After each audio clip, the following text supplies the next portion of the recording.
Hi everyone.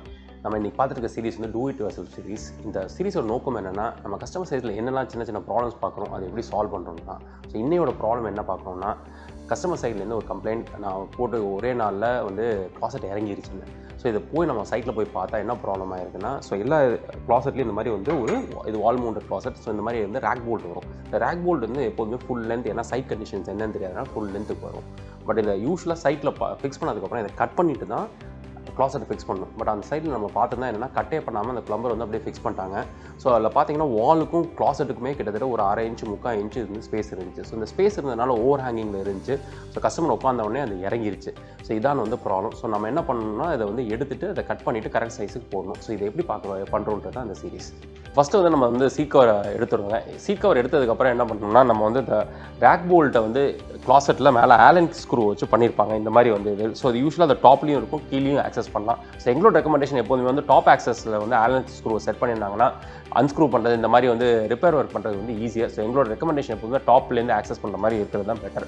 So அது மாதிரி first set இங்கே சைட்டில் அந்த மாதிரி தான் வச்சுருந்தாங்க. ஸோ அந்த மாதிரி நம்ம வந்து அன்ஸ்க்ரூ பண்ணிவிட்டு அது கம்ப்ளீட்டாக க்ளாசெட்டை வந்து வெளியே எடுத்துட்டோம். ஸோ சில இடத்துல என்ன பிரச்சனையாக வரும்னா, அந்த ஆலன் ஸ்க்ரூ வந்து டைட்டாக ஃபிட்டாக இருந்திருக்கும். ஸோ அதனால் அந்த டக்கு வந்து கொஞ்சம் நம்ம பின்னாடி அந்த டக்குன்னு சொல்லுவோம், அந்த ரேக் போல்ட் போய் செட் ஆகுது. ஸோ அதை கொஞ்சம் லூசன் பண்ணிவிட்டு அதுக்கப்புறம் அந்த ஆலன் ஸ்க்ரூ வெளியே எடுத்துடலாம். ஸோ எடுத்ததுக்கப்புறம் நம்ம வந்து க்ளாசெட்டோட பின்னாடி ஏற்கனவே ஒயிட் சிமெண்ட்டோ என்ன இருக்கோ அதை ஃபுல்லாக வந்து க்ளீன் பண்ணிடுறோம். ஸோ அடுத்த இது என்ன பண்ணால், எப்போதும் இந்த ட்ரெயின் பைப்பும் இன்லெட் பைப்பும் என்னென்னா வேக்கம் ஃபிட் பண்ணியிருக்கும். ஸோ அந்த வேக்கம் ஃபிட் வந்து ஒரே தடவை மட்டும் தான் வந்து பண்ணணும். அதை வந்து ஒரு தடவை வெளியே எடுத்துட்டோம்னா திருப்பி வந்து புதுசாக தான் போடணும். ஸோ ரிலேட்டிவ்லி ரொம்ப சீப் தாங்க. அதை வந்து நீங்கள் புதுசாக ஒரு இதை நம்ம எப்போ ரிப்பேர் ஒர்க் பண்ணாலும் புதுசாக போடுறது தான் வந்து பெட்டர். ஸோ அந்த புதுசாக வந்து ட்ரெயின் பைப்பும் இன்லெட் பைப்பும் வந்து கட்டாயமாக யூஸ் பண்ணுங்கள். அதுக்கப்புறம் நம்ம வந்து அந்த க்ளாசெட்டில் என்ன சைஸ், அந்த போல்ட் வந்து என்ன சைஸ் அப்படின்றத மெஷர் பண்ணுறோம். ஸோ யூஸ்வலாக பார்த்தீங்கன்னா 2லேருந்து 2.5 இன்ச்சு. ஸோ இந்த சைட்டில் இந்த பர்டிகுலர் க்ளாசெட் வந்து 2.25 இன்ச்சு. ஸோ அந்த 2.25 இன்ச்சு நம்ம வந்து வால்லேருந்து எவ்வளோ டிஸ்டன்ஸ்ன்றதை மெஷர் பண்ணிக்கிட்டோம்.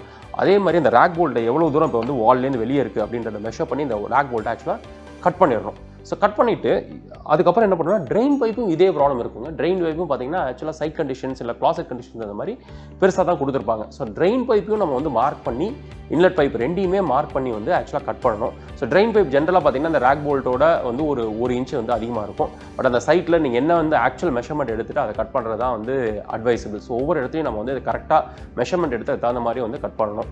So train pipe and inlet பைப்பை பொறுத்த வரைக்கும் நம்ம வந்து நிறைய சைட்டில் வந்து ஒயிட் சிமெண்ட் யூஸ் பண்ணுறாங்க. பட் சிலிக்கான் ஜெல் யூஸ் பண்ணால் இன்னும் பெட்டர். ஸோ சிலிக்கான் ஜெல்லை யூஸ் பண்ணி நம்ம ஃபிக்ஸ் பண்ணிடுறோம். ஸோ ஃபிக்ஸ் பண்ணால் என்னன்னா, லீக்கேஜ் வந்து ரிலேட்டிவ்லி நல்லா அரெஸ்ட் ஆகிடும். ஸோ ஏதோ ப்ராப்ளம், ஏன்னா எப்போதும் ரிப்பேர் ஒர்க் பண்ணும்போது பார்த்தீங்கன்னா லீக்கேஜ் டெவலப் ஆகிறது தான் வந்து அதிகம். ஸோ அதில் சிலிக்கான் ஜெல்லை யூஸ் பண்ணிட்டோம், இந்த ப்ராப்ளம்ஸ் வந்து வில் பி ரிலேட்டிவ்லி கம்மியாக இருக்கும். ஸோ சிலிக்கான் ஜெல் யூஸ் பண்ணி அதை ஃபிக்ஸ் பண்ணிடுறோம் ட்ரெயின் பைப்பை. அதுக்கப்புறம் அந்த போல்ட்டையும் வந்து கட் பண்ணிவிட்டு கரெக்டாக வந்து ஃபிக்ஸ் பண்ணிவிட்டு திருப்பி ஆலன் கீ போட்டு மேலே வந்து சீட் கவர் வந்து ஆலன் ஸ்க்ரூ வந்து க்ளாசெட்டில் டைட் பண்ணிடுறோம். ஸோ அது ஏன்னா என்டையர் வெயிட் வந்து எடுக்கிறது வந்து இந்த ரேக் போல்டில் இருக்க மேலே இருக்க ஸ்க்ரூ தான் கைடிங் ஃபேக்டர், அது வந்து நவுறாமல் இருக்கிறதுக்கு. ஸோ இதை வச்சு நம்ம வந்து டைட் பண்ணிடுறோம். டைட் பண்ணதுக்கப்புறம் ஒரு க்ளாசெட் எப்போதுமே ஃபிக்ஸ் பண்ணிட்டு வந்தால் எங்களோட செக்லிஸ்ட் அப்படின்னா நீங்கள் பார்த்தீங்கன்னா, ஃபஸ்ட்டு லீக்கேஜ் செக் இதாகுதா, ஃப்ளஷ் பண்ணிவிட்டு லீக்கேஜ் எங்கேயாவது இருக்கா, கீழே வந்து லைட் அடிச்சு நம்ம வந்து ஃப்ரெஷ் தொடச்சிட்டு தண்ணி எங்கேயாவது ஒழுகுதா. ஸோ இதெல்லாம் வந்து ஜென்ரல் சானிட்டி டெஸ்ட் எல்லா இடத்துலையும் வந்து பண்ணணும். ஸோ அது மட்டும் இல்லாமல் ஒரு ஃப்ளஷ் வந்து நல்லா ஒர்க் ஆகுதா அப்படின்றதையும் பேப்பர் போட்டு செக் பண்ணால் இன்னும் நல்லாயிருக்கும். ஸோ இதோட வந்து இந்த க்ளாசெட் வந்து பர்ஃபெக்ட் கண்டிஷன்ஸ், நம்ம சீட்டிங் உட்காந்து எதுவும் ப்ராப்ளம் இருக்கா அதையும் வந்து பார்த்துருக்கோம் ஒரு தடவை. ஸோ இதோட எல்லாம் செக் பண்ணி முடிச்சாச்சுன்னா will hand it over the site to கிளையண்ட்டுங்க. Thank you very much.